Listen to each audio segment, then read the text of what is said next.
A través de la historia, el mapa mundial ha estado lleno de imperios, reinos, ciudades-estados, comunidades tribales, y de repente todo cambió.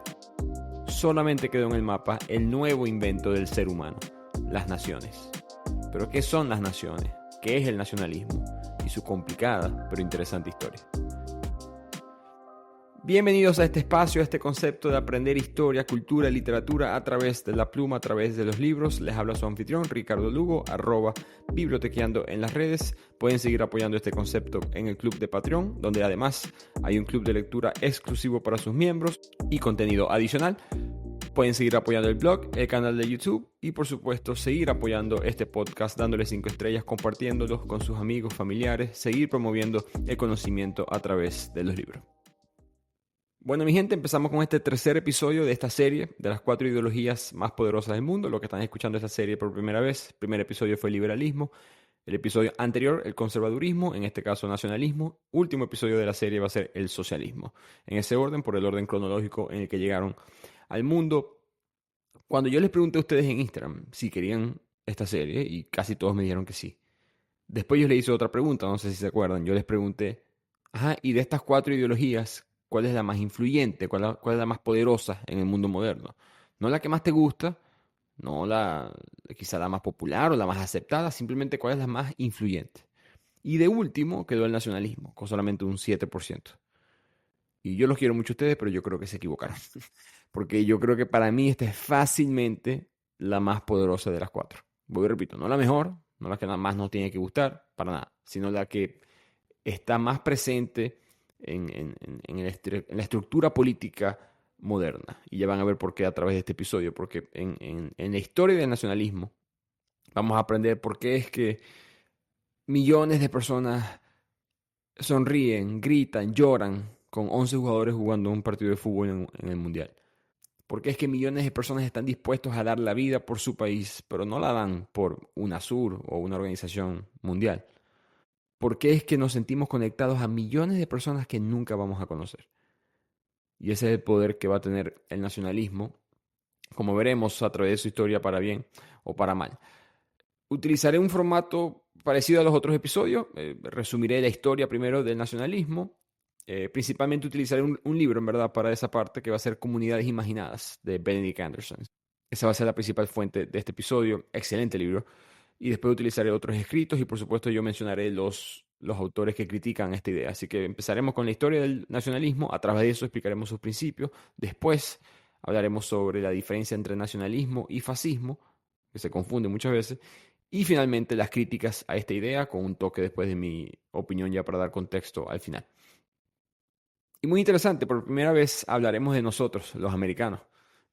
Esto no pasa mucho, tristemente, cuando uno lee historia o lee quizás de factores geopolíticos, pero el nacionalismo va a ser una de esas pocas cosas que nosotros le exportamos al mundo, culturalmente hablando. Porque América va a ser en verdad la meca, el centro del nacionalismo. Ya veremos cómo.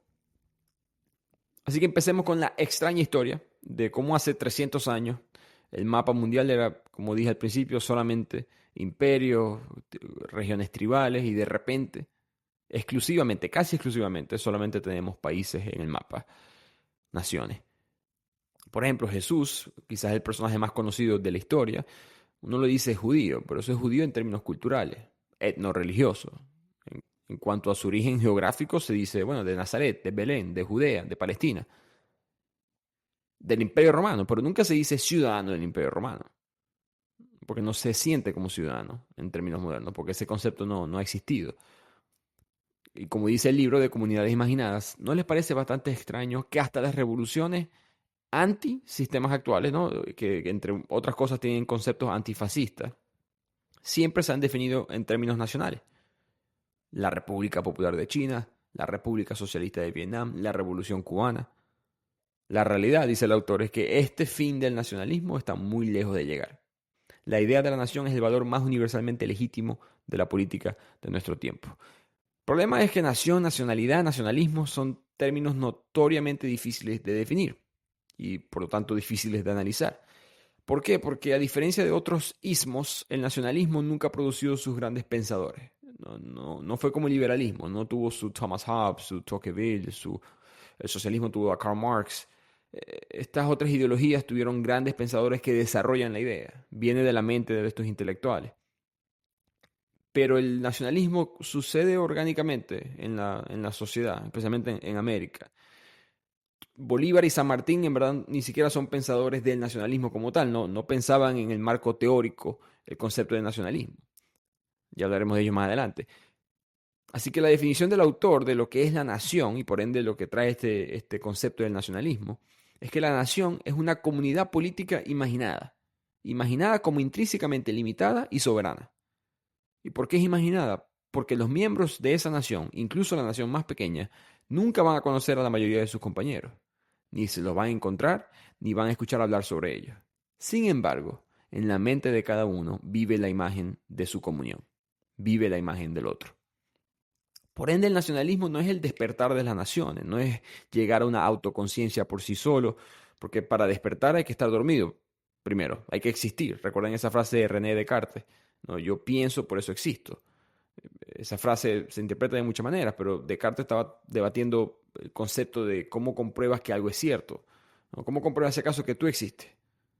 ¿No? Porque yo puedo estar pensando que estoy grabando un episodio de un podcast y ustedes pueden estar pensando que están escuchando un episodio de un podcast, pero capaz estamos los dos dándonos golpes en la cabeza en un manicomio. ¿Y cómo sabemos que esta es la realidad?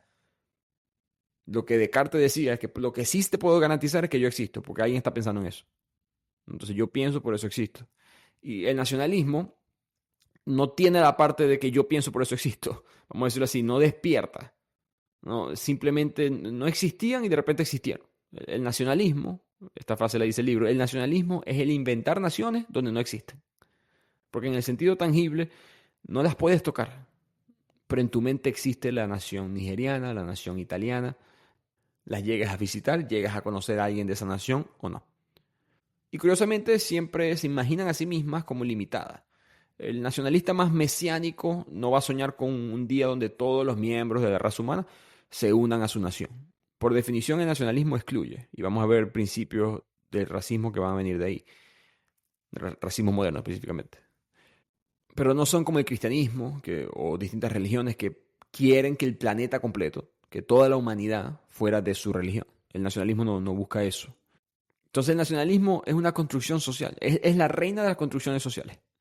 Y como veremos, se creó orgánicamente a través de, digamos, el paso del tiempo, lo que es el progreso natural del tiempo.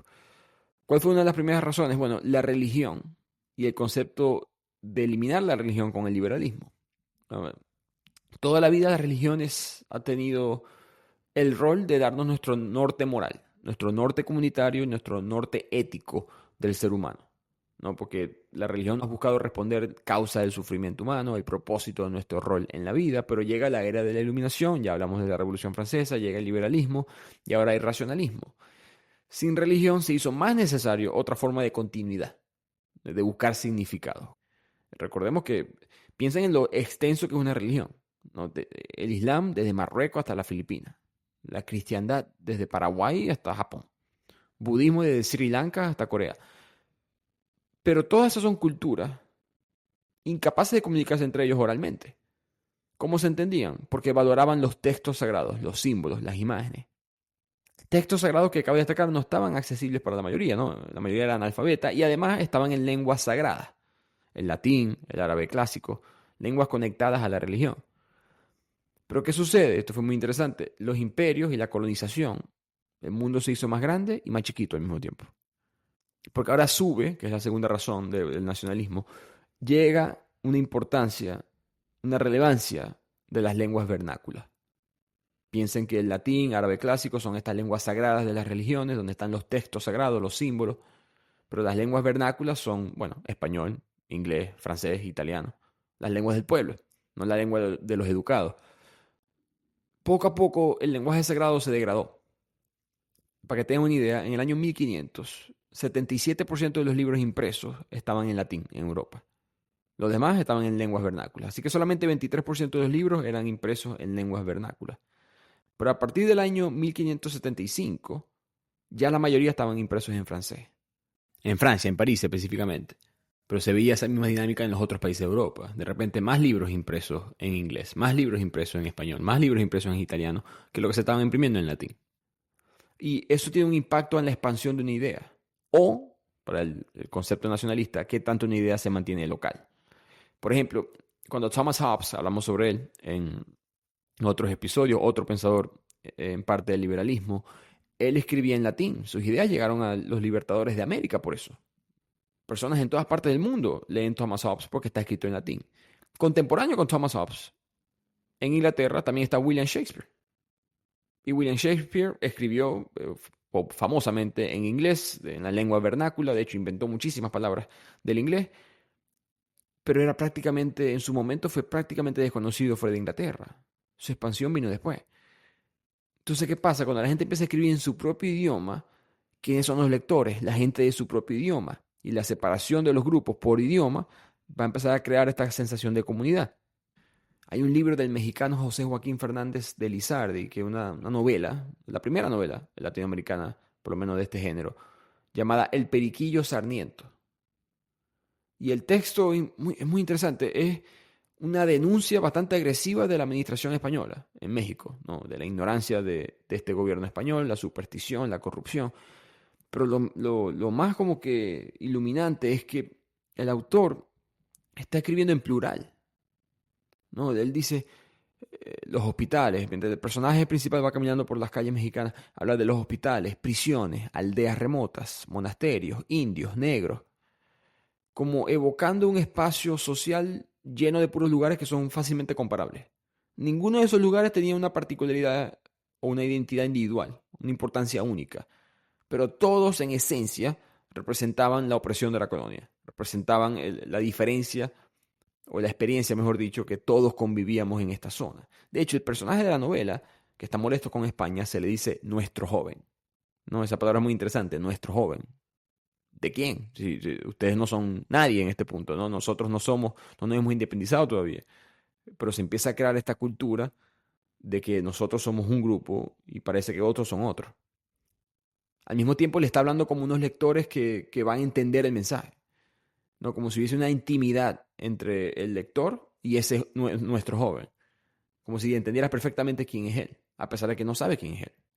Nunca se describe al joven con mucho detalle, pero el autor sabe que la gente va a entender, va a haber una sensación de que se van a conectar con este personaje. Así que bajan la importancia de las lenguas sagradas y con eso llega el capitalismo editorial, que empieza de estos orígenes de la conciencia nacional, porque el mercado inicial de los libros era el latín en Europa, pero ya unos 150 años después de Gutenberg, de la imprenta, se satura mucho el mercado. Era difícil tener los mismos ingresos, poder penetrar el mercado latín, por lo tanto los capitalistas, los intereses capitalistas empiezan a mirar a otros mercados, como siempre, y miran a las lenguas vernáculas. Recuerdan a Martín Lutero, ¿no? Episodio 137, los que escucharon el episodio de Una columna de fuego de Ken Follett. Para resumir rápidamente, llega la Revolución Protestante a Europa, que desafía a la Iglesia Católica. Un monje, Martín Lutero, alemán, clavó sus 95 tesis en la puerta de la capilla de Wittenberg, desafiando de por qué hay que pagar para ser perdonados de nuestros pecados, por qué los curas no se pueden casar, distintos conceptos que desafiaban en verdad la ortodoxia católica, pero lo interesante de eso es que fueron impresas en alemán, las 95 tesis, y ya en 2 semanas todo el mundo en Alemania conocía las tesis. Al latín llegó después. Básicamente Martín Lutero se convierte en el primer bestseller, primer autor bestseller en alemán.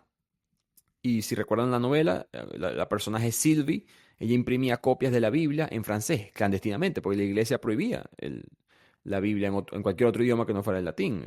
Las personas que empezaron a traducir esas Biblias los primeros fueron condenados, quemados en la hoguera.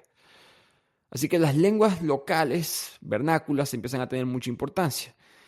Y con la expansión del imperialismo europeo, con la expansión de las coronas, ahora tienen estos reyes territorios masivos y necesitan administrarlos. Y necesitan utilizar mucho más las lenguas vernáculas como instrumento de centralización administrativa. Por primera vez en la historia, las lenguas del pueblo pueden competir con las lenguas de la cristiandad, que me lleva a mi cuarto punto, la administración de las colonias, especialmente la relación gobierno europeo y los criollos. Recordemos, criollos son los hijos de españoles que nacieron en América. Pero piensen en la diversidad de lenguas que había en América antes de que llegaran los europeos. Estamos hablando de un territorio que es más grande que Asia, 41 millones de kilómetros cuadrados. Y hoy en día, solamente desde el norte de Canadá hasta el sur de la Patagonia, se hablan 4 idiomas: inglés, español, francés, portugués. Por supuesto, hay otras lenguas indígenas que se han mantenido con el tiempo y se reconocen, pero administrativamente, tu papel, tu cédula, tu pasaporte, la firma del alquiler de tu apartamento, todo está en esos 4 idiomas. Entonces uno pensaría, debería haber bastante unión culturalmente entre el español y, digamos, el colombiano, el peruano, el boliviano. Y sí la había, tenían acceso cultural a Europa, pero nunca eran miembros oficiales de la clase socioeconómica europea ni la clase política europea. Como vamos a ver, el ser colonizado, ya veremos ese término pronto, pero el ser colonizado te mantenía vertical y horizontalmente limitado. Porque las élites criollas se van a ver a sí mismos como diferentes a sus homólogos europeos. No podían subir los rankings españoles porque no son de España, y no podían subir los rankings horizontalmente en las otras colonias españolas porque no eran de esas colonias. El chileno no podía tener sus cargos políticos en Argentina, el argentino no podía tenerlos en Colombia, el colombiano no podía tenerlos en Venezuela. Poco a poco se empiezan a separar estas identidades. Y nosotros que nos importan tanto las palabras, nosotros los lectores entendemos el poder de las palabras. Algo muy interesante que sucede en esta época.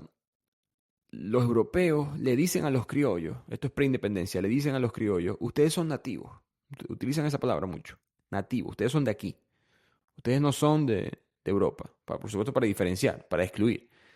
Y cabe destacar que si una mujer iba embarazada en el viaje desde Europa hacia América y su hijo nacía en América, ese hijo era criollo, no podía ser europeo.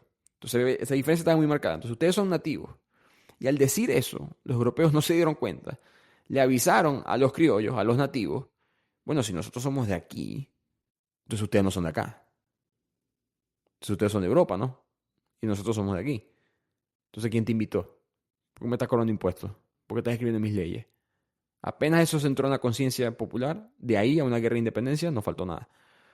Las vueltas que da la vida, ¿no? La globalización de estos imperios dio paso al rompimiento de la misma globalización con el nacionalismo. Y por supuesto en esa discusión que vimos entre ambos lados, repito, vemos esos cimientos de los principios del racismo moderno. Pero entonces empieza esta idea de que nosotros somos de aquí y estos españoles nadie los invitó y están acá. Estoy diciendo españoles, por supuesto, en nuestro ejemplo hispanoamericano, pero aplica para las otras zonas de América. Por esos movimientos de independencia nos enseñan en la escuela, ese es el título, ¿no? La revolución, el movimiento de independencia, pero en verdad también fueron movimientos nacionalistas. Y nacionalistas, por concepto, quieren ser horizontales, ¿no? Porque quieren decir que todos somos parte de esta comunidad imaginada, de este nuevo concepto llamado nación, de este país. El problema fue que para los americanos eso era un problema, porque ¿cómo hacemos que todo el mundo sea horizontal? Y San Martín y Bolívar discutían sobre esto. ¿Cómo hacemos para apoyar a las clases propietarias, a las élites criollas o a los mestizos que están bien posicionados en América? Y al mismo tiempo incluir a las zonas políticas, a los sectores populares políticamente. ¿Cómo incluimos a los esclavos? ¿Cómo incluimos a los indígenas? ¿Cómo incluimos a las distintas mezclas de castas sociales y razas? A los mestizos destituidos. Empieza el nacionalismo a aliarse no solamente con los terratenientes o con un número de comerciantes, profesionales, abogados, militares, funcionarios locales, provinciales, que son los líderes en verdad de la revolución de las independencias. Son los que van a llevar la batuta y los que se van a pagar y también se van a beneficiar más por este movimiento. Pero empiezan a pelear bastante por las clases bajas. En parte por miedo. En Perú estaba muy fresco la revolución liderada por Tupac Amaru, este revolucionario indígena. Tenía muchos miedos a un levantamiento de los indígenas o de los negros. En Haití ya había sucedido y eso trajo la segunda independencia. Los terratenientes, la gente que tenía esclavos estaba asustada. De hecho, Simón Bolívar llegó a decir que una revuelta negra era 1000 veces peor que una invasión española. Él después cambió su opinión sobre eso. Pero menciono todo esto porque eventualmente se llega a la conclusión de que todos somos nativos. ¿De qué? Bueno, de esta comunidad imaginada, independientemente de la raza. Entonces, el nacionalismo va a excluir, pero va a incluir conceptualmente, dentro de su propia frontera. Pero como vamos a ver, distintas regiones van a tardar más en llegar al nacionalismo. Distintas regiones se van a sentir más conectadas todavía a quizás otras culturas, o que este concepto de la nación no exactamente encaja con ellos. Para mis amigos, para mi tierra, para Maracaibo, los maracuchos que me estén escuchando, el escudo de Maracaibo, que espero que los maracuchos se acuerden cuál es, el lago de Maracaibo con un barco de la época colonial y tiene dos columnas con dos banderas. Las dos banderas dicen muy noble y leal, refiriéndose al pueblo de Maracaibo, porque Maracaibo se mantuvo leal a España hasta el final. Fue la última zona, de hecho, que se volteó. Al final diré algo sobre eso. El punto es que el nacionalismo evoluciona, se mantiene el concepto de la nación y los que van a fundar esta nueva nación en las élites criollas, pero empiezan a admitir, Bolívar cambia su opinión sobre los esclavos, San Martín, en Argentina, decretó que los aborígenes no tienen por qué ser llamados indios o nativos, sino hijos y ciudadanos de Perú. Serán conocidos como peruanos. San Martín, libertador de Perú, Chile, Argentina, Bolívar de Perú, Colombia, Venezuela, Bolivia, Ecuador. Entonces esos dos son los personajes más importantes desde el punto de vista de la liberación de América, sin factorizar a Estados Unidos, que se va a liberar, digamos, a sí mismo, que fue la unión de las 13 colonias. Hablaremos de ello pronto. Ahora, recordemos lo que dijimos del capitalismo editorial. Bueno, ¿cómo ese capitalismo afecta a América Latina? Porque en América Latina los indígenas, todos estos grupos populares son analfabetos. Y lo fueron por mucho tiempo, hasta principios del siglo XX. Entonces eso hace una pregunta interesante. El autor Benedict Anderson en Comunidad Imaginada se la hace. Él dice, ¿por qué entonces fueron las comunidades precisamente criollas las que desarrollaron tan tempranamente esta concepción de su identidad nacional? Mucho antes que Europa, mucho antes que el resto del mundo. ¿Por qué el imperio hispanoamericano, que existió tranquilamente, sin interrupción durante 3 siglos, se fragmentó súbitamente en 18 estados-naciones separados? Bueno, la respuesta son dos factores principales. El endurecimiento del control de Madrid, como apretaron las tuercas los españoles en América. Y segundo, los separados y los límites que estaban cada una de estas colonias. A finales del siglo XVIII, Venezuela, por ejemplo, se independiza en 1811, que es el primer país hispanohablante que lo hace. Pero en los finales de los años 1700, España está cada vez más frustrado, más enfurecido, más alarmado con las clases criollas altas, que empiezan a buscar más autonomía, quieren más derechos, y España no se los quiere dar. Y empieza irónicamente lo que se llamó la segunda conquista de las Américas, que fueron las reformas borbónicas. Madrid, la corona, empieza a imponer nuevos impuestos, hizo que la recaudación fuera más eficiente, más frecuente, reforzó los monopolios comerciales metropolitanos, restringió el comercio intrahemisférico en su propio beneficio. Madrid ahora controlaba todo tipo de comercio, centralizó las jerarquías administrativas, promovió intensa inmigración de peninsulares, de personas de España hacia las colonias para implementar, ejercer todas estas reformas. Y eso, por supuesto, limitó el poder económico y social de las élites criollas. Se enfrentan, en verdad, mucho más cara a cara que lo que habían hecho en el pasado las élites criollas, las élites de estas distintas colonias con España. Para que tengan una idea de cómo fueron estas reformas o el impacto de estas reformas. México, antes de las reformas, le daba a la corona, le proporcionaba a la corona española una renta anual de unos 3 millones de pesos. Después de las reformas pasaron de 3 millones a 14 millones, casi 5 veces más. Y de esos 14, solamente 4 millones se usaban para los gastos gubernamentales en México. Estamos hablando de que menos del 30% del dinero generado por una región era utilizado en la región. Imagínense que hoy en día un país tiene un PIB de 100 mil millones de dólares y solamente se quedan con 30 mil. Es bastante obvio cómo surge un sentimiento nacionalista en momentos así. Y un paréntesis, para los que no saben de este debate sobre la leyenda negra, que si nosotros fuimos colonia, que si fuimos un virreinato, que si España fue tan malo como dicen, no tienen idea lo feliz que es tu vida ahorita, si no sabéis de esto, porque yo estoy cansado del argumento este, así que me disculpan por arruinarles la vida y llevarles esto a tu conciencia si no sabían del tema. Pero hay mucho debate si en verdad esto fue colonia o no, si nosotros fuimos colonia o no de España.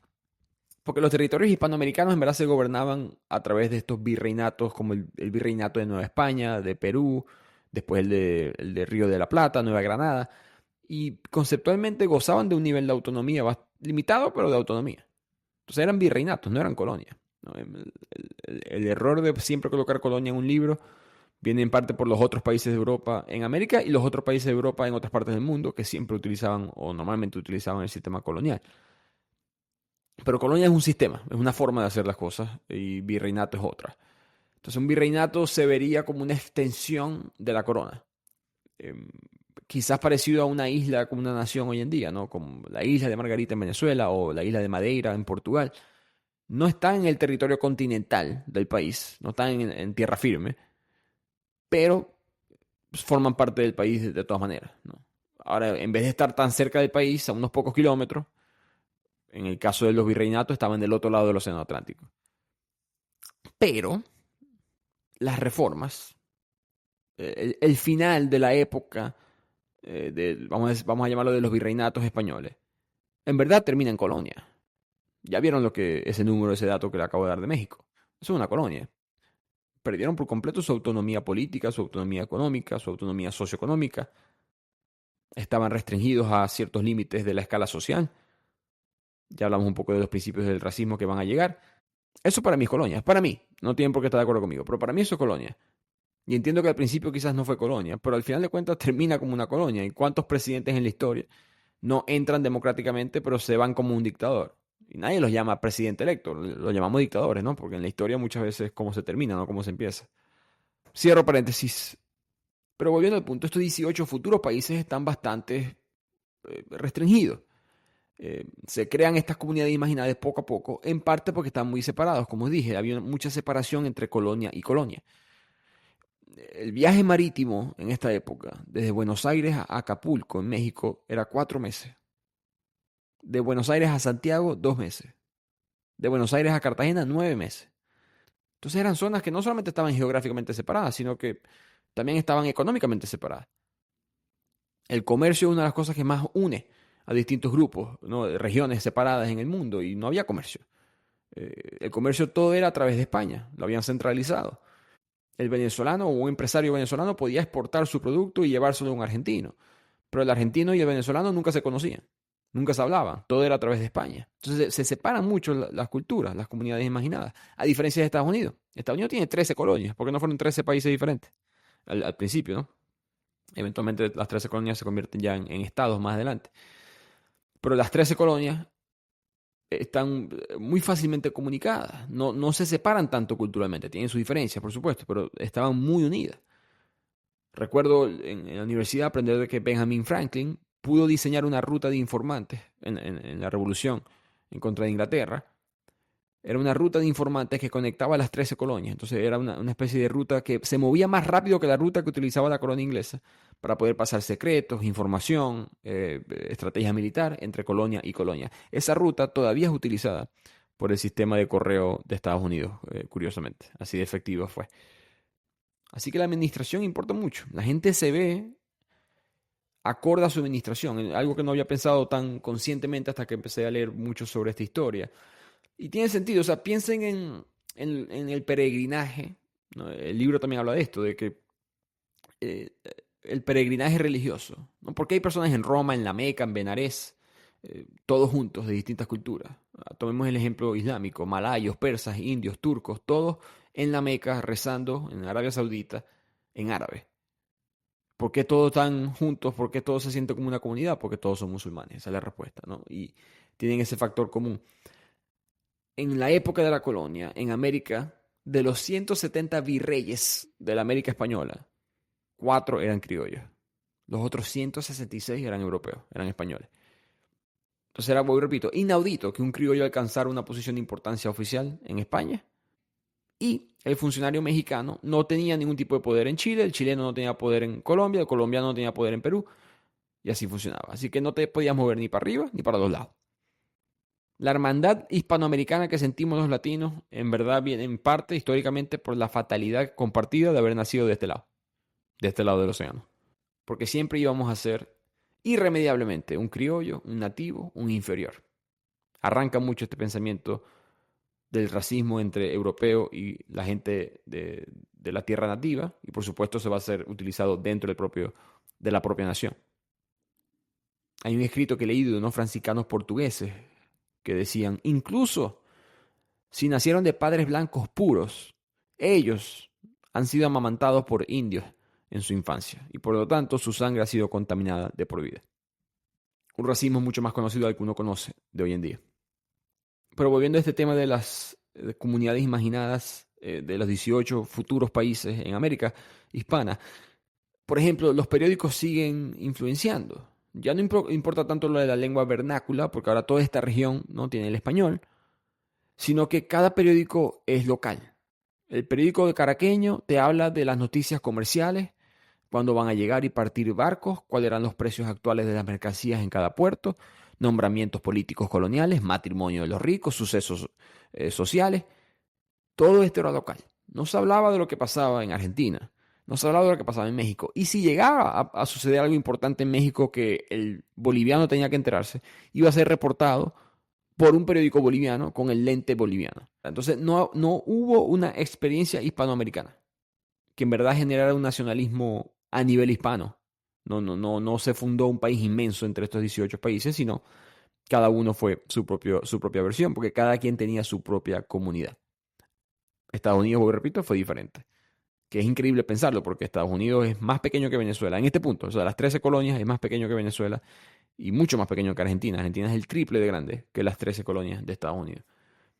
Argumenta el autor Benedict Anderson que por eso es que se quedaron con el término de americanos los estadounidenses. Entonces a esto se le agregó el folclore. Al ya tener esta cultura, esta sensación de que pertenecemos todos a esta administración, a esta comunidad imaginada, bueno, vamos a agregarle factores en común. Vamos a agregarle las ideas en parte liberales, instituciones republicanas, ciudadanía común, soberanía popular, las banderas, los himnos, los símbolos. Liquidaron la servidumbre, promoción de la educación popular, expansión del sufragio.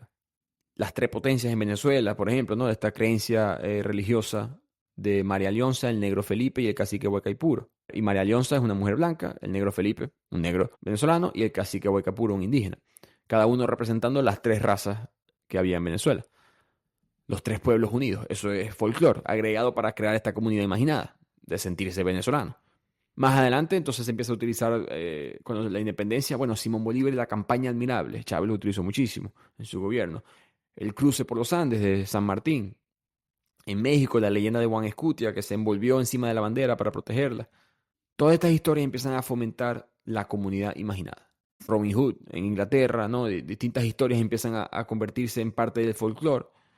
Pero a diferencia de América, ellos tienen sus propias lenguas. Y la combinación de etnicidad lingüística con la muerte de las lenguas sagradas empieza a fomentar estas pequeñas naciones que hoy en día conocemos en Europa. Entonces Yugoslavia, que estaba compuesta de varios grupos lingüísticos, un ejemplo más moderno, pero dentro de Yugoslavia habían serbios, había lenguaje serbio, croata, esloveno, macedonio, y cada uno se empieza a identificar con su propia etnicidad, con sus propios periódicos, con su propio ambiente, con su propia versión, con su propia literatura, con su propio arte. Los Países Bajos, predominantemente de habla holandesa y protestante. Al sur de ellos el habla flamenca, pero católico, eso se convierte en Bélgica.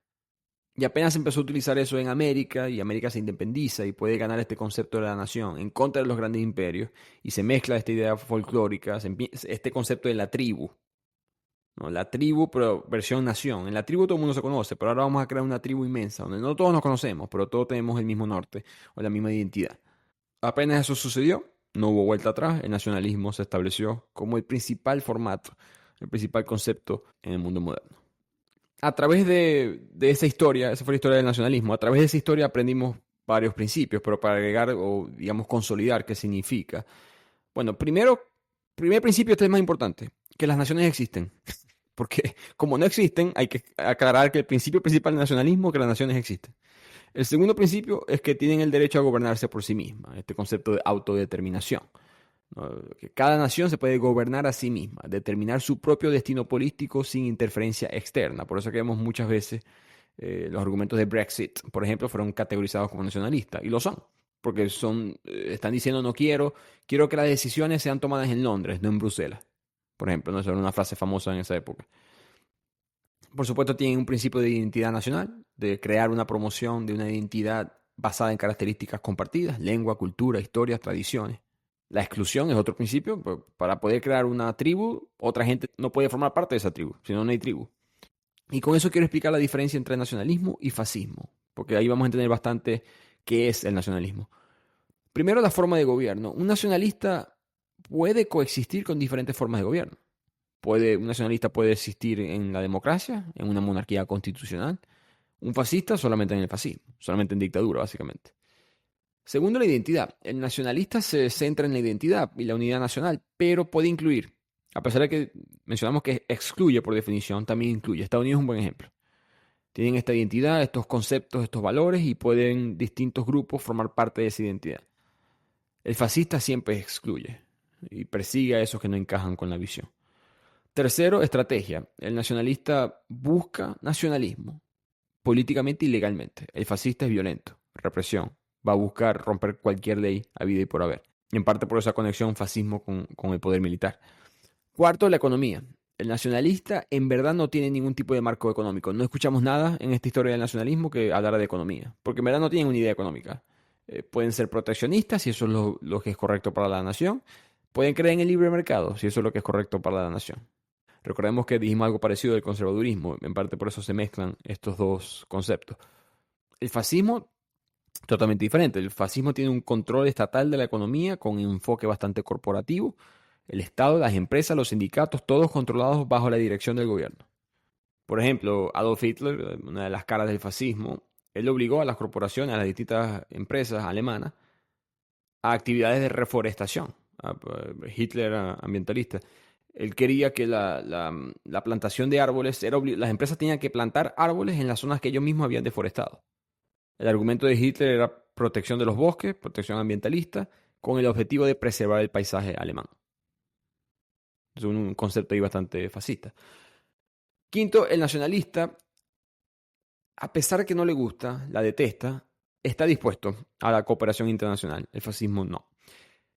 Ahora, algo muy importante que tienen los dos, el antiindividualismo, ¿no? Ambos te piden que te entregues por el bien colectivo. El fascismo a un extremo, pero ambos tienen esa dinámica. De hecho, el liberalismo de todas estas ideas va a ser la única que no va a pedir eso, porque el socialismo también lo va a hacer. El fascismo y comunismo son muy similares en eso. Tú como individuo vas a tener que separarte y entregarte al resto de la tribu por este bien común.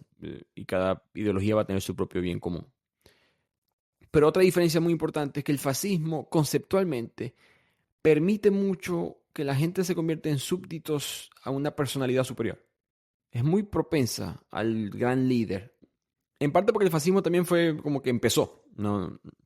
Hubo pensadores, pero en verdad Mussolini lo arranca en Italia, en italiano facho significa fascismo, que viene un poco de las fajo, de las varas, perdón, de la fuerza de la unidad en la antigua Roma, unos símbolos.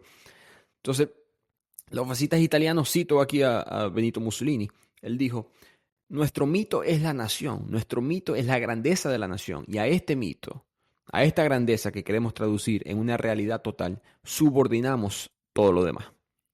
Entonces el fascismo, por definición, también es nacionalista, pero la inversa no siempre se cumple y esa es la parte difícil de identificar muchas veces en ideologías, en un político. Pero es importante entender que como conceptos, como ideas, son dos cosas separadas.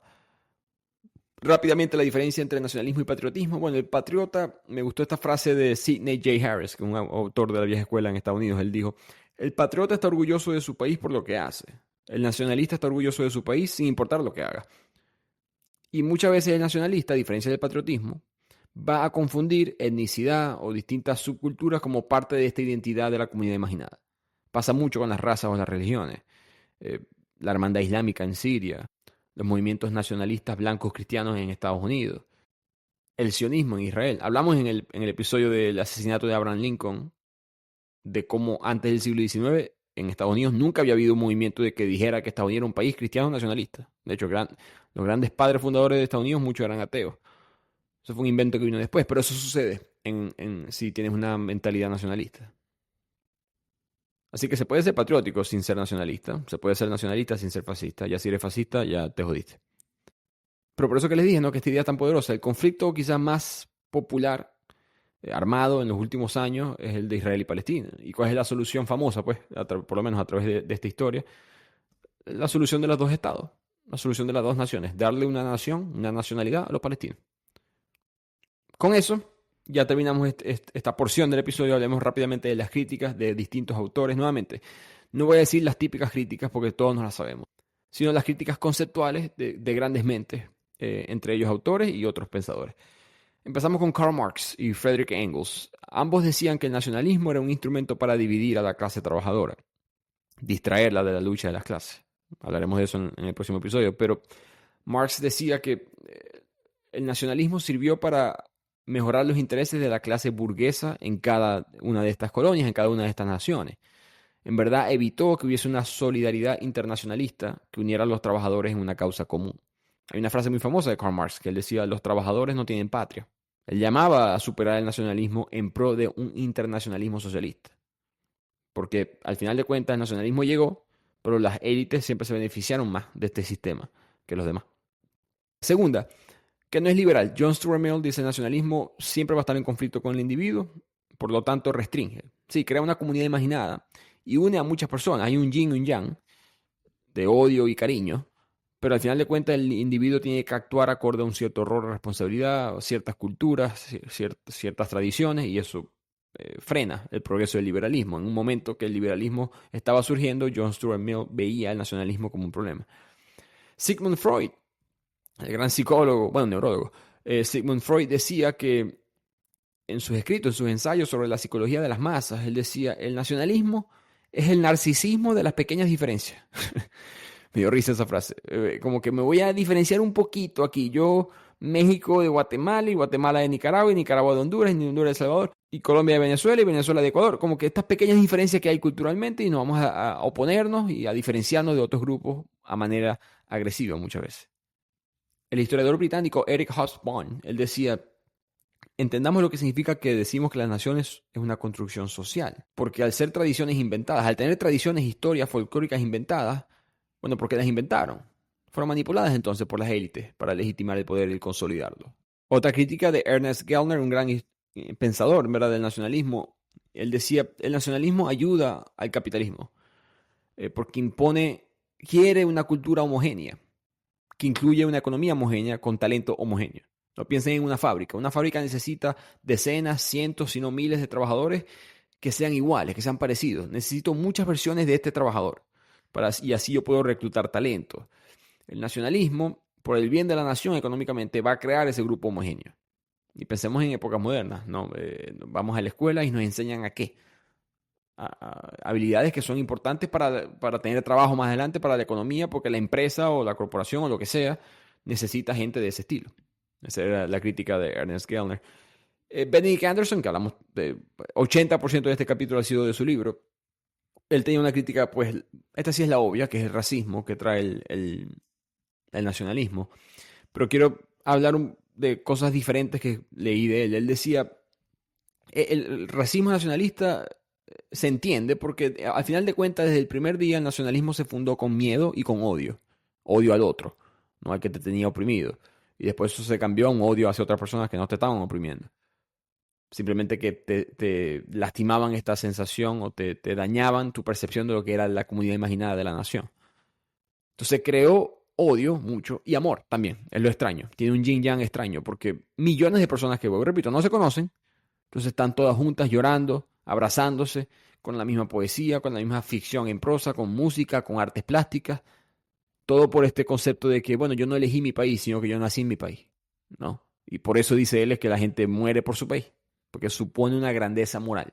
El hecho que no haya sido voluntario, puede ser voluntario en muchos casos, pero el hecho que no haya sido voluntario te da una sensación de que yo le debo esto a algo más grande que yo. Nadie va a morir por el Partido Laborista en Inglaterra o por la Asociación Médica en Estados Unidos o por Amnistía Internacional. No tiene la misma trascendencia que morir por la nación. Y por lo mismo, dice el autor, es extraño, ¿no? Todas estas guerras horribles del siglo XX, en parte por culpa del nacionalismo, son impresionantes no solamente por la escala de la muerte, sino por la cantidad colosal de personas que fueron persuadidas a dar la vida en las guerras. ¿No? Él dice: si no es por el nacionalismo, probablemente esa guerra no se da. No tanto por la parte del odio, sino por la parte del amor a la patria. Eso nunca se había visto desde las cruzadas. Solamente en las cruzadas, que te prometían el cielo, el acceso al cielo, el bien del Dios correcto. Solamente por el bien a la nación es que uno ve que alguien se sacrifique de esa manera.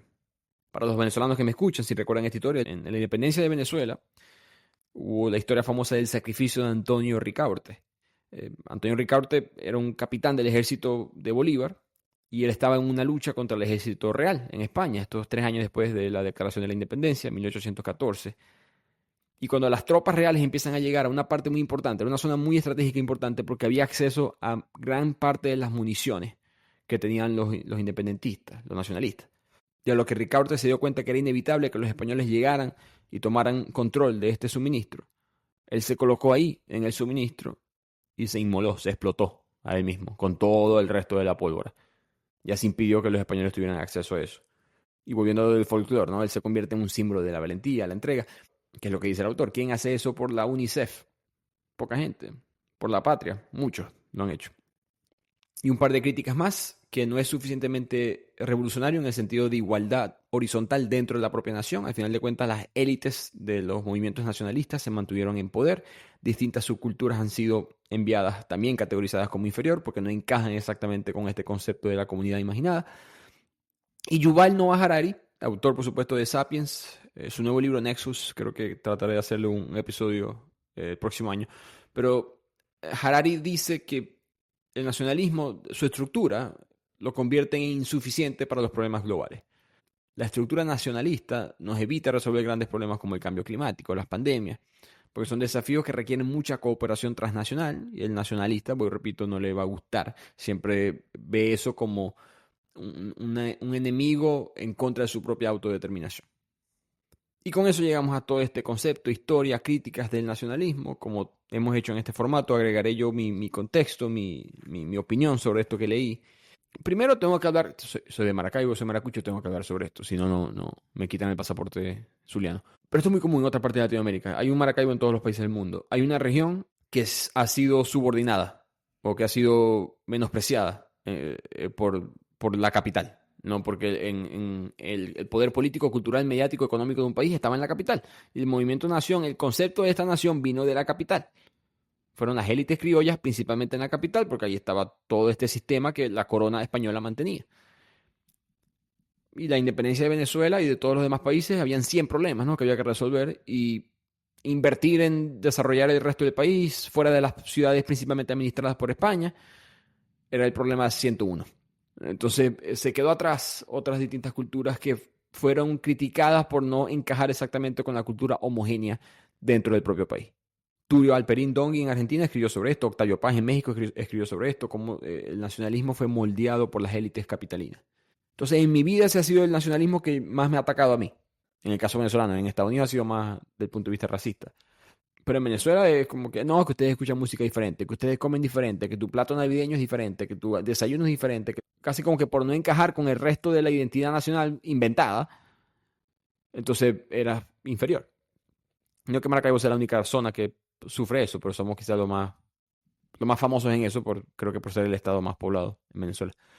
Así que eso es un problema para mí del nacionalismo. Crea una cultura homogénea, pero algo homogéneo significa eliminar otros elementos. Con el pasar del tiempo hay más conciencia sobre eso, pero sucedió, ¿no? Y la estructura del país vino con eso encima. Segundo, no, el liberalismo, que fue el primer episodio de esta serie, no era ni de izquierda ni de derecha. El nacionalismo es claramente de derecha, no hay duda alguna. Pero me pareció curioso investigando sobre las 4 ideologías. Todas tienen un aspecto que el partido que no te esperas que apoye, apoya. Todos recordamos a Chávez: patria, socialismo, muerte. O quizás un argumento más universal. ¿Cuántas veces no hemos escuchado la queja de una empresa petrolera estadounidense, holandesa, inglesa, que está extrayendo los recursos de un pozo natural de petróleo en Angola, en Irak, en Venezuela? Y el argumento utilizado usualmente es que, bueno, pero los recursos de este país deberían ser manejados y distribuidos por la gente de este país, administrados por la gente de este país, por un gobierno elegido soberanamente por los ciudadanos de este país, para que los beneficios sean disfrutados por la gente de este país. Eso es nacionalismo. Como les dije, una de mis metas de la serie es que podamos identificar cuando alguien dice algo que creo que no te has dado cuenta que eso es de esta ideología. Y algo más que me quería agregar, que no es argumento mío, es de John Mearsheimer, el autor liberal, que hablamos mucho sobre él durante el liberalismo. Él analiza muy bien el mundo geopolítico moderno, el Maquiavelo moderno, le dicen. Y él decía, el liberalismo fracasó, ¿no? Él habla de que el liberalismo fracasó por la hegemonía liberal, por pensar que todos los demás países tienen que ser liberales, con democracias liberales. Pero después él dijo algo que me pareció muy interesante. Él escribe de que el liberalismo también fracasa porque perdió la batalla biológica, la batalla natural contra el nacionalismo. Porque él dice, bueno, nosotros los liberales pensamos que el mundo es basado en el individuo, ¿no? Que en verdad el ser humano no es parte de una tribu, el ser humano se une en partes, pero no es un animal social. Pero si crees en la ciencia, sí somos animales sociales. No somos parte de una tribu, somos criaturas sociales. Necesitamos pertenecer a un grupo. Y el nacionalismo es eso, es una tribu, dice Mearsheimer. Para bien o para mal, es una tribu. Y por eso se ha mantenido, a pesar de su radical idea y nueva en el contexto histórico. Y creo que eso es lo que yo me llevo del nacionalismo. ¿No? Hay como que las enseñanzas que yo me llevo de cada idea. En el caso del liberalismo, la enseñanza es el individuo. Que el individuo tiene contratos sociales con la sociedad y las cláusulas de ese contrato tienen que ser buenas para el individuo, no para la sociedad. Sociedad, ustedes me deben a mí, yo no le debo a ustedes. En el caso del conservadurismo, el concepto del tiempo. Las cosas que perduran en el tiempo, perduran por algo, hay que protegerlas, la tradición. Y en el caso del nacionalismo, para mí es esto, la tribu, de que el ser humano necesita una tribu y el nacionalismo vino a dártela, ¿no? Eso se va a acabar, tarde o temprano. El nacionalismo se va a acabar. Y no solamente me refiero al pensamiento nacionalista, sino el Estado-nación se va a acabar. ¿Qué va a venir después? No tengo la menor idea. He tratado de investigar sobre esto, pero como leí por ahí una vez, las predicciones del futuro son una sobreexageración del presente. En verdad no hay nadie con una idea, creo yo, suficientemente original sobre esto. Vamos a ver qué va a pasar. Es curioso, el nacionalismo estadounidense, que los estadounidenses a veces se preocupan, a veces no, bastante se preocupan porque no hay la inmigración masiva y eso va a borrar la cultura que tenemos dentro de Estados Unidos. En verdad, el grupo demográfico que se identifica más con los valores de Estados Unidos, el que se siente más patriótico, son los latinos. ¿Inmigrantes o no? Eso no es así en Europa, pero en Estados Unidos la data muestra eso. Entonces, sería interesante, sería un fenómeno interesante si de repente el nacionalismo estadounidense se mantiene, pero reemplazado por, por los latinos. Pero sí creo que el nacionalismo versus globalismo, estaba leyendo un filósofo inglés que decía eso, el nacionalismo versus globalismo probablemente es mejor estructura para pensar y analizar el mundo que izquierda-derecha. Y estoy de acuerdo. No es perfecta, pero es mejor. Si te das cuenta, muchos debates, especialmente en un mundo más globalizado, es nacionalismo versus globalismo. Que me lleva a mi ya último punto aquí. No sé si se dieron cuenta, el nacionalismo obviamente está vivo, como les dije, creo que es la idea más poderosa, pero durante el COVID volvió fuerte. Yo recuerdo estar en la empresa, en esta corporativa, y me llegaron correos ahí mismo, en marzo, abril del 2020, hablando de que, bueno, hay que buscar proyectos de autosuficiencia, de protección de industrias estratégicas, restricciones comerciales, soberanía económica. Y yo como que, esto es nacionalismo, ¿no? Porque el miedo, por supuesto, durante el COVID fue que en este mundo globalizado, cuando algo quiebra en grande, entonces quebramos todos. Y empezó esta idea de que, bueno, yo Nigeria no puedo depender tanto de Inglaterra, yo Estados Unidos no puedo depender tanto de China. Y empezó la gente como a decir, no, vamos a desarrollar productos aquí para la gente de acá. Como le dije, el nacionalismo vivo y coleando. ¿Queremos salud gratis? Bueno, ¿quién va a pagar la salud gratis? Bueno, los impuestos. ¿Los impuestos de quién? De la gente que vive aquí en este país, o de las corporaciones de este país, o de los ricos de este país. ¿Ok? O sea que vamos a cobrar el impuesto a la gente de aquí, no a la gente de Angola. Sí, correcto, exacto. Y le vamos a dar salud gratis a la gente en Vietnam o a la gente aquí en este país. No en este país. Nacionalismo, el pensamiento, ¿no? De que primero nosotros, de los demás, eso es el problema de ellos. Pero bueno, déjenme su opinión en los comentarios del podcast, en Instagram. Los que están en el club de Patreon pueden hablar conmigo directamente. ¿Qué opinaron del nacionalismo, de esta comunidad imaginada en este invento que estamos viviendo hoy en día? Próximo episodio con los que no se creyeron en el invento, entre otras cosas, los que no creían en la frontera, el socialismo.